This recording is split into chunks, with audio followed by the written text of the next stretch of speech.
Simply story में आपका स्वागत है, जहां हम आपको उन महान व्यक्तियों की कहानियों से रूबरू कराते हैं जिन्होंने अपने कार्यों से इतिहास को आकार दिया है।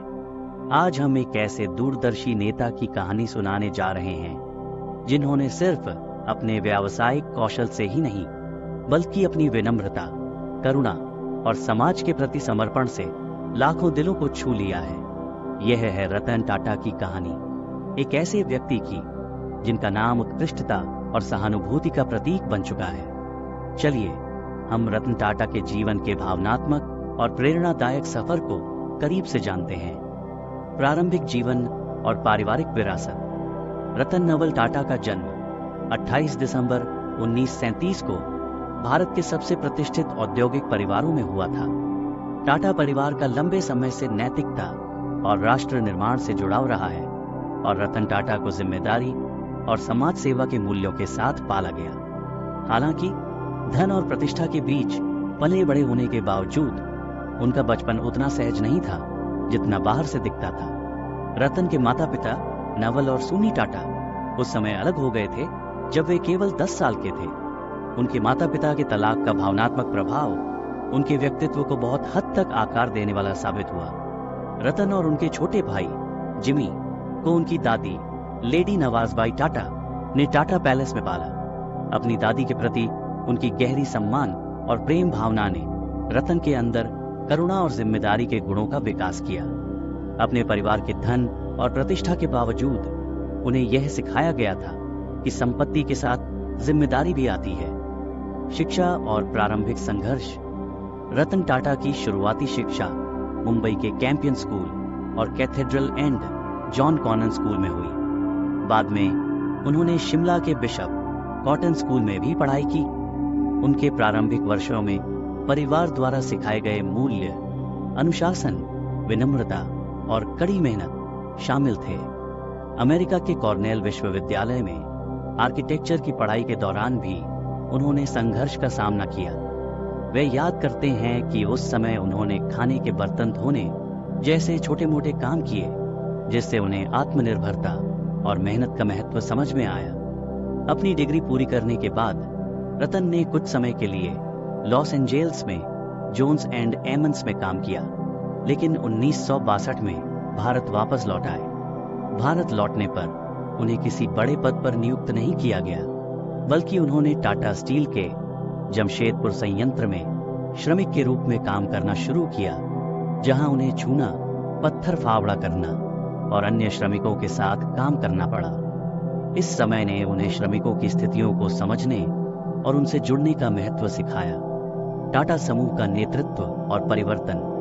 1991 में जब रतन टाटा ने टाटा समूह की बागडोर संभाली, तब भारत आर्थिक उदारीकरण के दौर से गुजर रहा था। उन्होंने एक जटिल और विशाल समूह को विरासत में प्राप्त किया, जो विभिन्न उद्योगों में फैला हुआ था लेकिन नियंत्रण में विकेंद्रित था। उनका विजन था कि टाटा समूह के विभिन्न व्यवसायों को एकजुट किया जाए, और यह आसान काम नहीं था।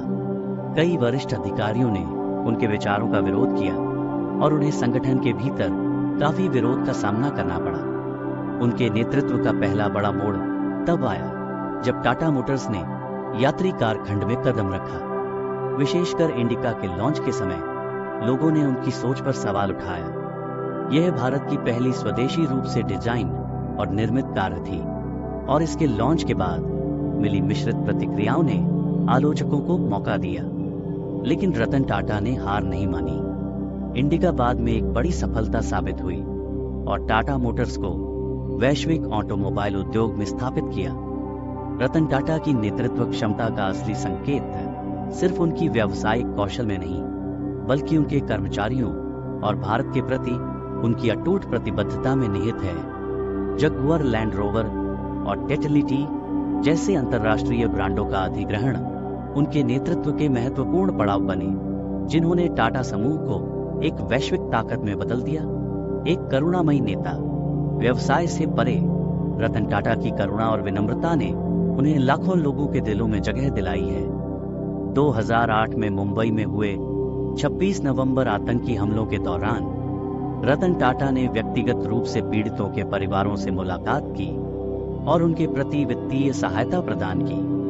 उन्होंने न सिर्फ अपने कर्मचारियों बल्कि आम जनता की भी मदद की, भले ही उनका ताज होटल से सीधा संबंध न हो। इस संकट के समय में उनकी कार्यवाही ने उनकी गहरी सहानुभूति और जिम्मेदारी की भावना को उजागर किया।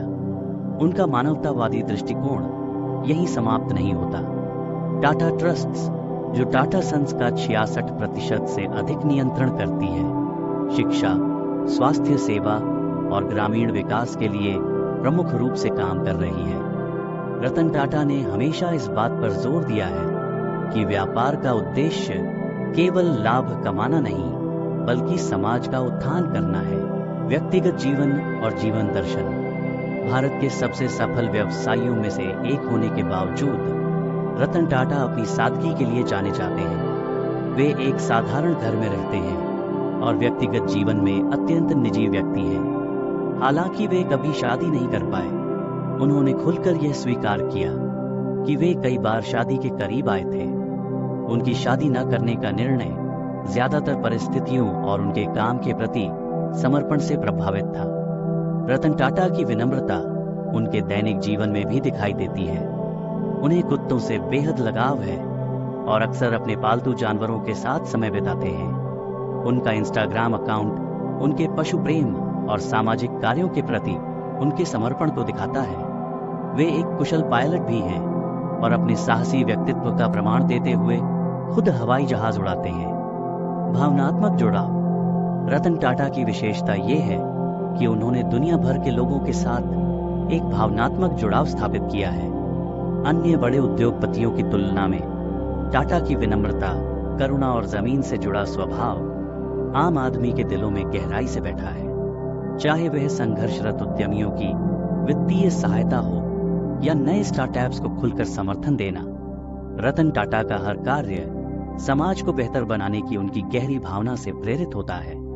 एक ऐसी दुनिया में जहां अधिकांश कॉरपोरेट्स कठोर प्रतिस्पर्धा से भरी है, रतन टाटा एक उम्मीद की किरण के रूप में खड़े होते हैं। एक ऐसे नेता के रूप में जो मुनाफे से पहले, करुणा और सफलता से पहले नैतिकता को प्राथमिकता देते हैं।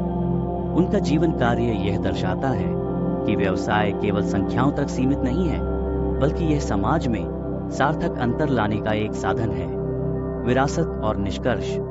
रतन टाटा ने 2012 में सक्रिय नेतृत्व से संन्यास ले लिया, लेकिन वे अब भी टाटा समूह और भारत के लिए एक मार्गदर्शक शक्ति बने हुए हैं। उन्हें कई पुरस्कार और सम्मान मिल चुके हैं, जिनमें भारत का दूसरा सबसे बड़ा नागरिक सम्मान पद्म विभूषण भी शामिल है। उनकी विरासत न केवल टाटा ब्रांड के वैश्विक विस्तार द्वारा परिभाषित होती है, बल्कि उनके परोपकारी कार्यों से लाखों लोगों पर पड़े प्रभाव द्वारा भी मापी जाती है। सिंपली स्टोरी के लिए निष्कर्ष।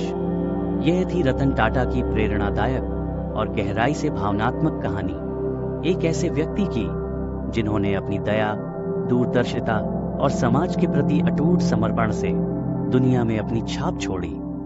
हमें उम्मीद है कि यह कहानी आपको भी उतनी ही प्रेरणादायक लगी होगी जितनी हमें। सिंपली स्टोरी पर ऐसी ही और असाधारण जीवन कहानियों के लिए हमारे साथ जुड़े रहें, जो हमारे संसार को आकार देती हैं।